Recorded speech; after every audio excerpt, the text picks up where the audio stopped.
met her in the fall. He took her to a movie, and when they done it all, he took her to... Hello and welcome to the Fabulous Picture Show. I'm Amanda Palmer. For this week's Q&A, we're joined by filmmaker Peter Kosminsky, whose four-part drama The Promise sheds new light on the foundation of Israel in 1948 and is challenging audiences everywhere. The Promise juxtaposes Israel today with Palestine in the 1940s, when the British were the occupiers and the Jews the terrorists. Keep moving. In the Q&A, the director shies away from his reputation for controversy. Most of the television we get to watch is crap, you know.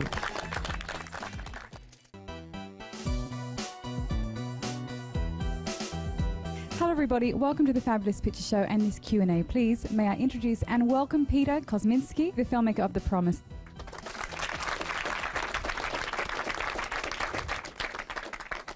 Thank you very much. Thank you for coming. The Promise is probably the thing in 30 years in television that I'm most proud of. So, welcome to the show, and I hope you enjoy it. Look, Dad, Erin's here. Anyway, I brought you some nice flowers. Typical teenager Erin isn't interested in her dying grandfather Len until she finds his diary. Which one's him? Reading it en route to her summer holiday in Israel, she realizes young Len had seen the worst World War II atrocities. Once they were ordinary, decent people just like us. Now they're reduced to the state of animals. He's then transferred to Britain's occupation force in Palestine, fighting an insurgency determined to establish a Jewish state.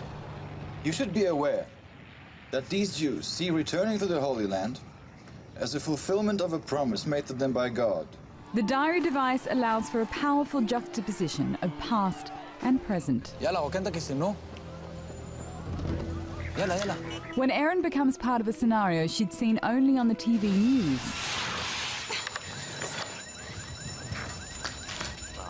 Len experiences the famous King David Hotel bombing, planted by guerrilla Jews labelled terrorists by the British. Colonel Reed's compliments, sirs. He suggests you step back in from the balcony and away from the windows in case of further attacks. It's just the latest even-handed yet controversial big-issue TV drama from Peter Kosminsky. Brits examined why British-born Muslims might become suicide bombers. Because it's a police state, because we're Bush's poodle, because we're slaughtering Muslims all over the world. Then get out the ghetto and get involved. While in Warriors, he examined the legitimacy of intervening in the Bosnian War. I wish there was something I could do, but there is nothing. You must evacuate, please. Save yourselves. Based on years of research, the 6 hours of The Promise powerfully pulls viewers into its parallel stories. In the 1940s, Len finds his allegiances switching as he falls for a Jewish girl. Thank you.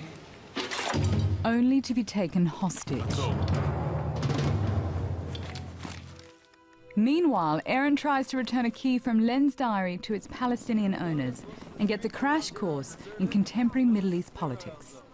Why do we have to steal a Palestinian house, turn it into a fortress, and then bring in 5,000 soldiers to protect us? Did you always know that you wanted to have two linear narratives, interweaving, as they did, between Erin and her grandfather? No, the original plan was to just tell the 1940s story. But I started to spot what seemed to be interesting parallels between the past and the present. For example, the British used to blow up the homes of Jewish insurgents. I'd always thought that was a tactic invented by the Israeli Defense Forces. Turns out the British did it 60 years before, and when I came across that, I thought, well, is there some way to dramatize that so those echoes could actually be made explicit in the drama? My main purpose was to remind Britain of its culpability. And when I was much younger, I was very intolerant of older people. Then I had some experiences that taught me to see the younger person inside an older person. And I wanted to write a character who goes on that journey and learns to see the young person inside an old person. So Erin was the person I created to go on that journey. What's her name? What's her name? Erin.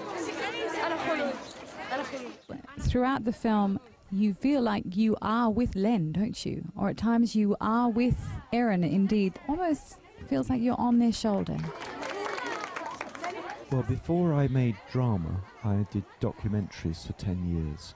And there are some rules that I was taught. You know, if you're telling the story of somebody, don't let the viewer get ahead of that person. Let the viewer learn with the character. So I call it point of view and reaction shooting. You see their point of view, and then you come back onto their face for a reaction. Go on. Stop it, leave her alone! I'd like to ask you, as a Jew yourself, whether you find that the take you made lent far more towards the Palestinian side than the Jewish side. The genesis of the project was the research that we did with these 80 or so veterans. Most of these guys arrived in the area incredibly sympathetic to the Jewish plight. Their attitude was, give the Jews whatever they want, they deserve it after what they've been through. But at the end of the 3 years of, of the kinds of incidents that you see dramatized in The Promise, their attitude had changed. Now, this sense was so strong through the research that I either had to reflect it or abandon the project. I believe that that is why some people feel that this show is pro-Palestinian.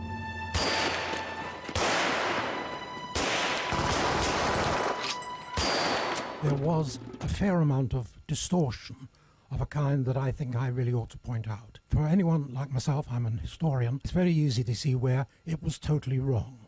For example, the Deir Yassin massacre, that was not only not witnessed by a British soldier, if it had been, it is inconceivable, A, that he would have stood by, and B, that he would not have been attacked by the so-called Jewish terrorists. Another complete well, let's take these one at a time, shall we? Okay.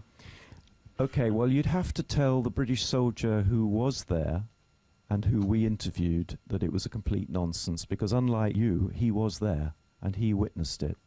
And I also read the Field Security Section report that talked about the event as witnessed by British soldiers. Not a large number, a very small number, but there were British soldiers there in the way I depicted. Now, you can say that this individual that we interviewed was a liar, if you like, but I tend to trust the person that was there. And I get very nervous about people saying things are inconceivable.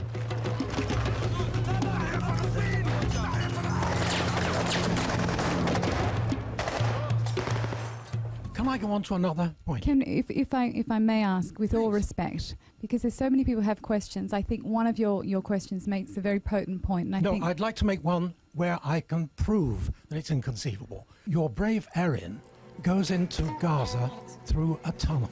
There is no tunnel. There never has been any tunnel from Israel to Gaza. How do you know she entered from Israel? Because you showed her entering from Israel. Did I? Yes. I showed her entering through an Arab house. How do you know where it was? Because the immediately preceding scene was set in the 1940s. Do you not accept that there are no tunnels from Israel to Gaza? It's another one of those categorical statements. These tunnels are by their nature secret. The only ones you can know about are the ones that have been discovered. No, so how can you make another one of these categorical statements that it's inconceivable that there could be a tunnel?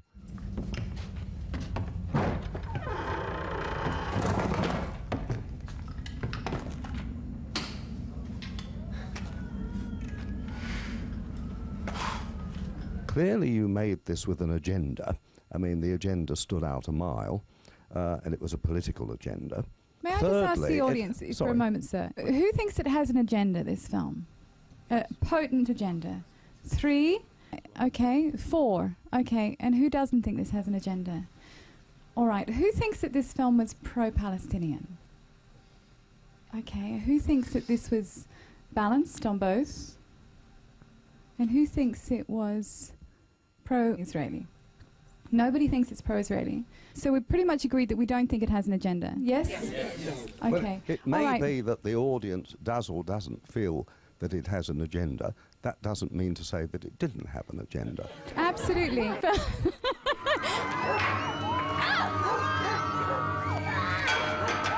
them! Stop them! Someone's gonna get killed! I am a Jew. My family were decimated in the Holocaust in Europe, and I think there's a lot that is covered up that we never hear in this country. For instance, in Hebron you picked out particular two areas of conflict with Palestinians being attacked. There are numerous every day. What's she saying? Whore. She's calling her a whore. We should face up to these things, and as a Jew, Israel does not do this in my name.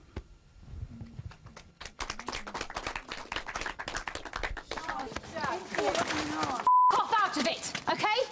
Erin, come on. خيال! خيالين! الشيك سيبونا خفاوتي! Come on, Erin. It doesn't help. They'll just take it out on the family once we've gone. Come on. My mother is Lebanese, and you know, I should really be interested in this sort of thing, but because it's so full on, I don't really get involved. But your piece, because it really spoke to me as a young person, something that, you know, it should involve me.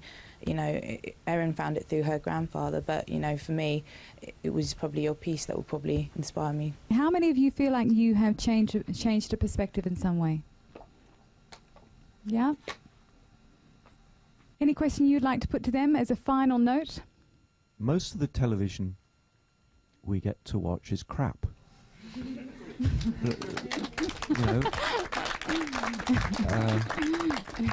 No, seriously, we're really becoming an endangered species, us program makers who try to challenge the audience, and it really is down to you guys as the audience to put pressure on the broadcasting institutions to make some slightly braver programs.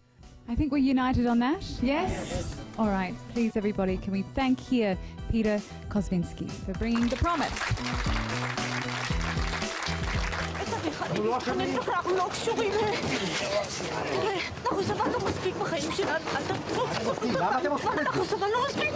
Keep moving. That's it!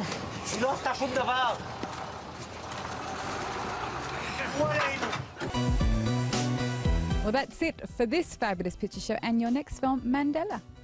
That's right, I've been asked to write a feature film script about the early years of Nelson Mandela. This is when he set up Umkhonto we Sizwe, the military wing of the ANC.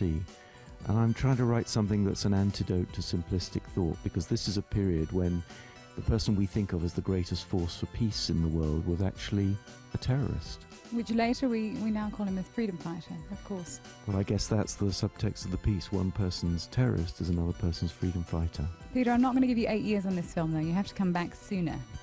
Otherwise, I think my financiers will shoot me. Thank you so much. It was a great Q&A.